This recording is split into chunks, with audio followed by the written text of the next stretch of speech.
In this video, we are going to learn how to find the arc length of a vector function. Arc length is a concept we define in single variable calculus for functions, parametric equations, as well as polar equations. Now we're going to take those ideas and extend them to vector functions. So the arc length of a smooth curve, r of t being equal to f of t, g of t, h of t, traversed exactly once from t equals a to t equals b, is defined as L, which is equal to the integral from a to b of the square root of f prime of t squared plus g prime of t squared plus h prime of t squared dt. Quite a few parentheses happening in that integral. Now, if we look a little bit more closely, we have f prime, g prime, h prime, which are the components of the tangent vector r prime of t. And if we square them, add them, and take the square root, that's the magnitude of a vector. So we can express this a little bit more simply as the integral from a to b of the magnitude of r prime of t dt. A little bit nicer of a definition for us. We know how to find the tangent vector, take its magnitude, integrate from a to b, and that will define the arc length L. Remember, a smooth curve means that the derivatives, f prime, g prime, and h prime, are all continuous, right? So we would be able to integrate this.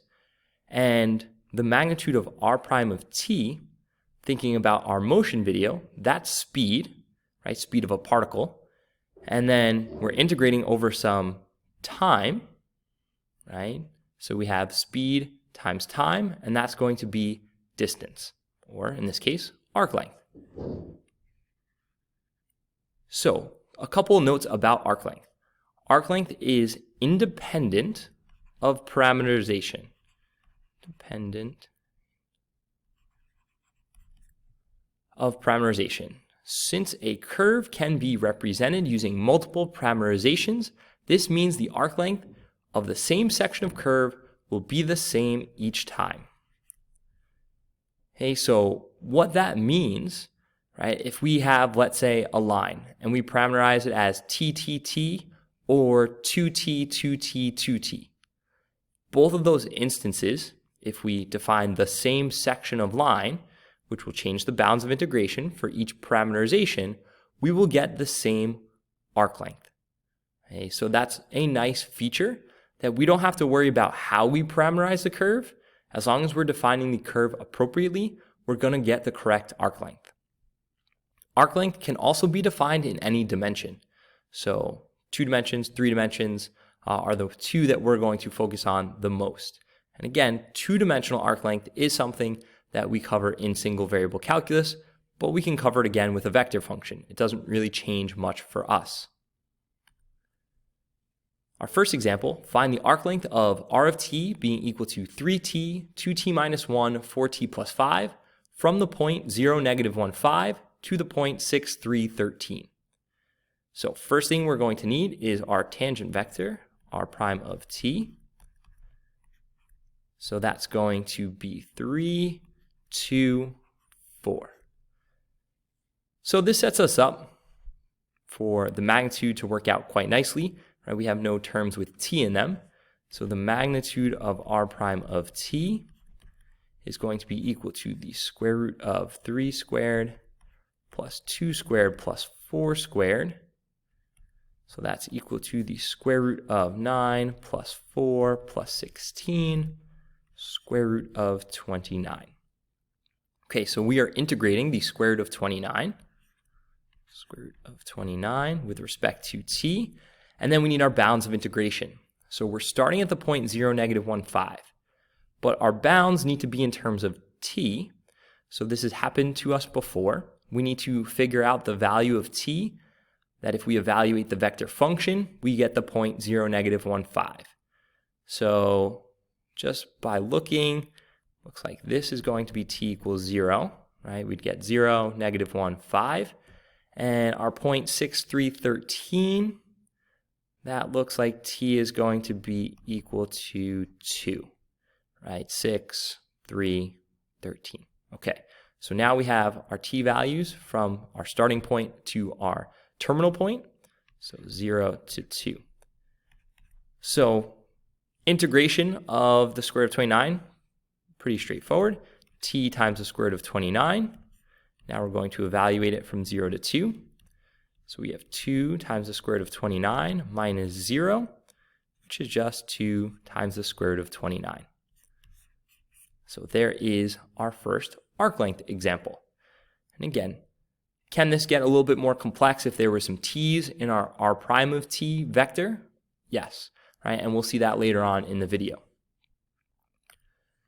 Now, our next piece is talking about arc length as a parameter. So the arc length parameter s is defined by the function s of t being equal to the integral from t naught, which is the initial t value, to t, the magnitude of r prime of u du. Okay, so a couple of pieces to take in here. So first, this is a function. It's a function defined by an integral. And the second piece, if you notice, the t value, right, we're defining s in terms of t is now the upper bound of integration. So that does require us to change the variable inside of the integral. Now we need to use u instead of t. The t naught is going to be the starting point. So maybe that's t equals 0, t equals 1. It's going to change based on the problem. And what this is going to give us now on the right side is an expression in terms of t. So it's not going to be just simply 2 square root of 29. Maybe it's t times the square root of 29. And that's going to be equal to s. And creating this relationship between s and t is going to allow us to go a little bit further. Okay, s of t is the length of the curve defined between r of t naught and r of t, right? So our starting point and now a general endpoint just in terms of t. So why do this? It can often be useful to reparameterize a curve with respect to arc length, because arc length is independent of parameterization. So essentially what this means is we would take a vector function, r of t, we would get rid of t and replace it with s. Now, trying to use an analogy away from math, if you were to give someone directions, let's say from the school to a park, you might say that you go 2 blocks, make a left, go 1 block down, and there the park will be. Okay? That set of directions was in terms of distances, right? A block is a unit of distance. You didn't tell them to walk down the road 3 minutes and then make a left and go for another 30 seconds, because that's going to be based on everyone's walking speed. Bringing it back to math, that's going to change based on the parameterization. Using that line analogy from earlier, t and 2t, 2t, 2t would have different t values that would define the same portion of the curve. Whereas arc length, regardless of the parameterization, if you want to go 2 units down the arc or down the curve, it doesn't matter what your parameterization is. Okay? It would be consistent no matter what parameterization you came up with, right? So that's where this can be useful. So to do this, first solve for s as a function of t using the arc length function, so what was above. And then once we get, let's say, s equals 2t, we're going to use that relation to express t now in terms of s and substitute it back into r of t. So essentially our r of t at the end is going to look like r of s. We replace the parameter. So let's put that into action to make more sense of it.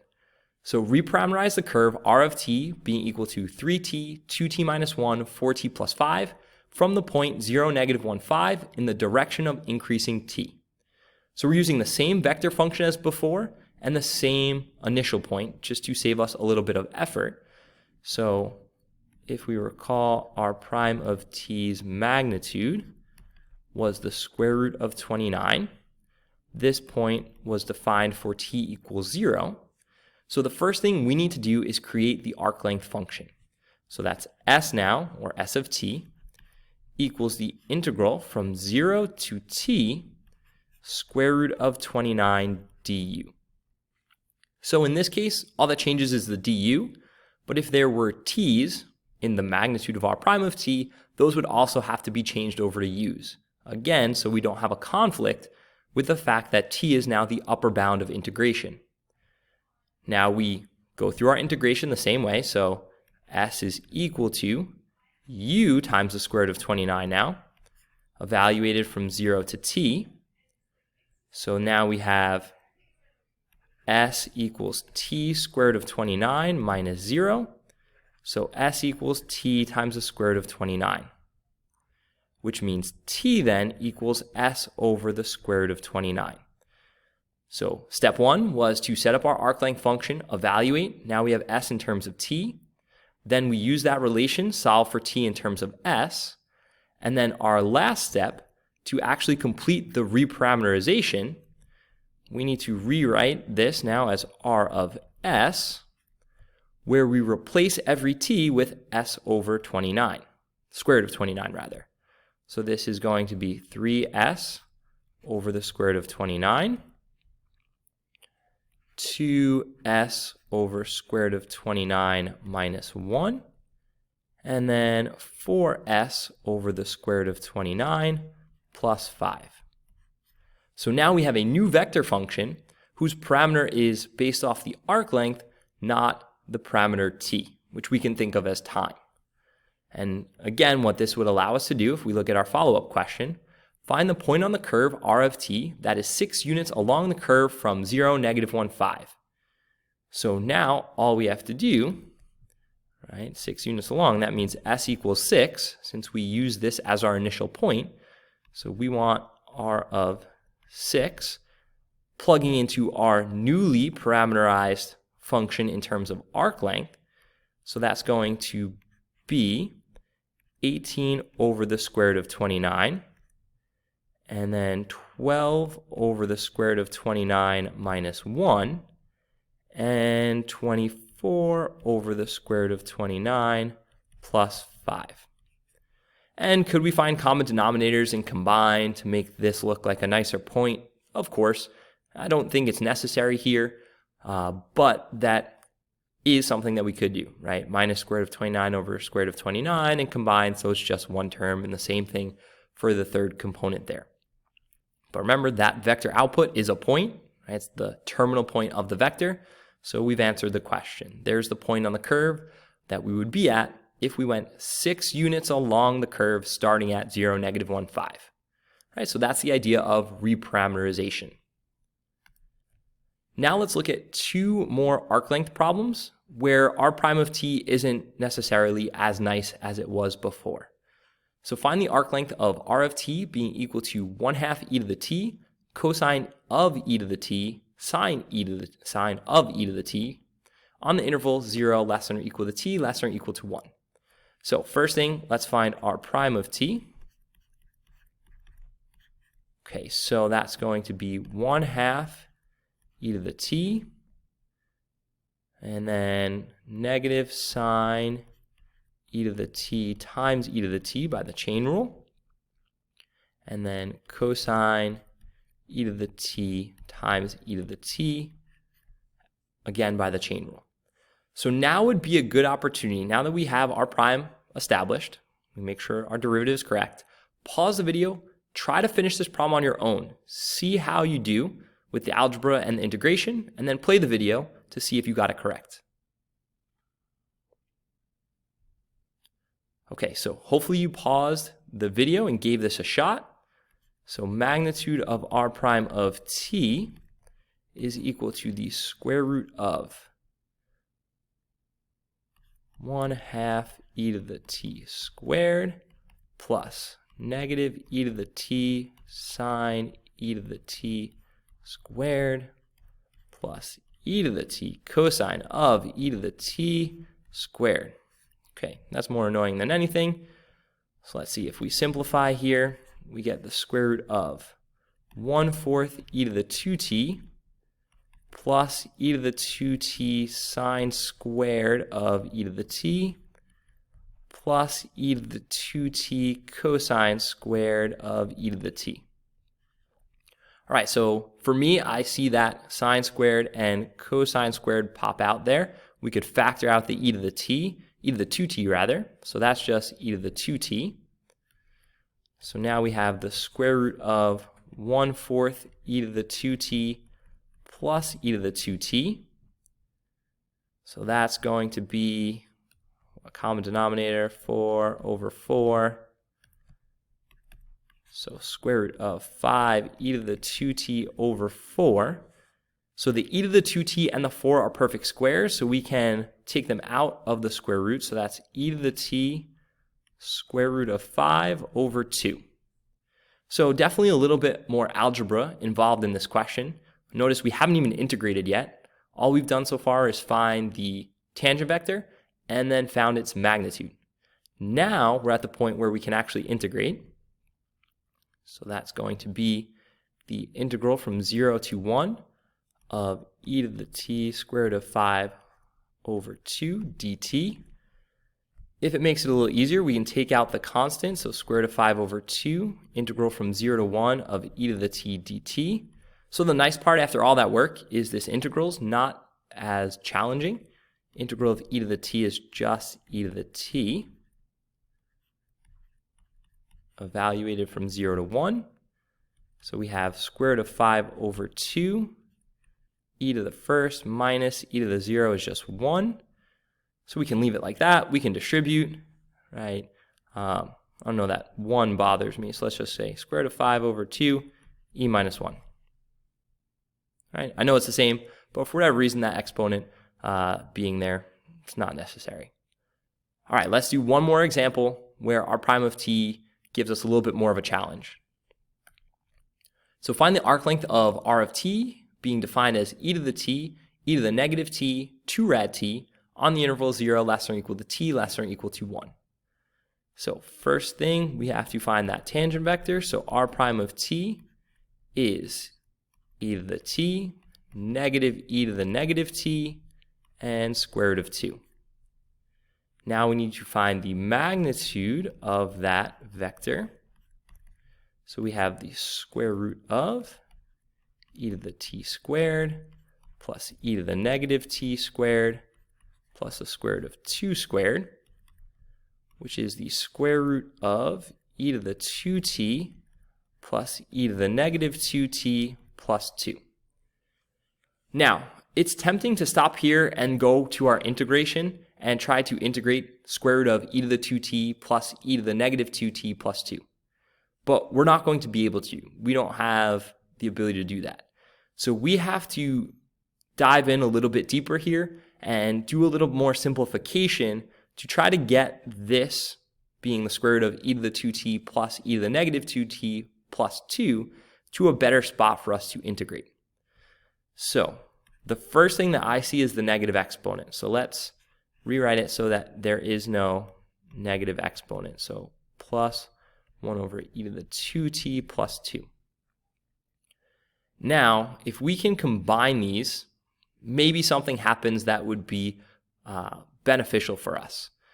So in order to combine, we're going to need a common denominator. So that means we need to multiply this term by e to the 2t over e to the 2t, and the same thing for this term. So doing that, we wind up with the square root of e to the 4t plus 1 plus 2 e to the 2t, and each of these terms is over e to the 2t. Okay, so finding that common denominator now gets us this new expression. We can rearrange that new expression as the square root of e to the 4t plus 2e to the 2t plus 1 all over e to the 2t. Okay, so now here's where the key part comes in. That expression in the numerator, e to the 4t plus 2e to the 2t plus 1, can be factored. And not only can it be factored, it can be factored as a perfect square. So that's equivalent to e to the 2t plus 1 squared over e to the 2t. Now the numerator and the denominator are perfect squares, so we could simplify that to e to the 2t plus 1 over e to the t, which then simplifies to be e to the t plus 1 over e to the t. So we actually got to a really good point. We've eliminated the square root in the expression, and we've simplified it down to just e to the t plus 1 over e to the t. So now we can set up our integration. So we have the integral from 0 to 1 of e to the t, and I'm going to write this as plus e to the negative t, just a little bit easier for us to integrate. So the integral of e to the t is just e to the t, and then e to the negative t, we underline negative t. That would be our u if we were going through with the u substitution. Its derivative would be negative 1, right? du would be negative 1. And then over a negative 1, so I'll circle the du term. So that means the integral is going to be minus e to the negative t. Evaluate that from 0 to 1. So plugging in, we have e minus e to the negative first, minus 1 plus 1, which means we just have e minus 1 over e as our arc length. Now, that problem, at certain points, you were probably thinking to yourself, how would I be able to come up with this on my own, right? You might stop and have tried to integrate at certain points. It's important that you see this once, right? This technique, the idea of simplifying with algebraic manipulation, be it a common denominator, a little bit of factoring, and reducing to an expression and a function that is way more straightforward for us to integrate. Okay, so now that you've seen it, if you run into a question that's similar to this, that there doesn't seem to be a way to integrate, scrolling all the way back up at this point, right, the square root of e to the 2t plus e to the negative 2t plus 2, then you have to change and shift your mindset into simplification. What can I simplify? How can I reduce this to a function that is easier for us to integrate? But the two highlights here, arc length, right, magnitude of r prime of t dt, integrate from whatever bounds, and the arc length parameter s, and being able to reparameterize a vector function in terms of s instead of t. All this is going to take practice, so do as many examples as you can to get comfortable with these ideas.